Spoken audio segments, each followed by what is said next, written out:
How to group tabs on Chrome on your Android device.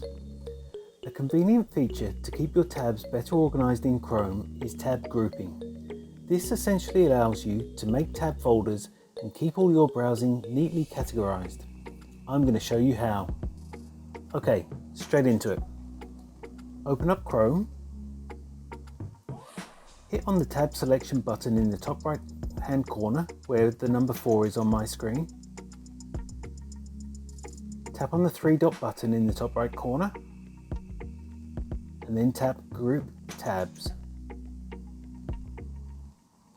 Select the tabs you want to group, then hit Group. Now you can access group tabs.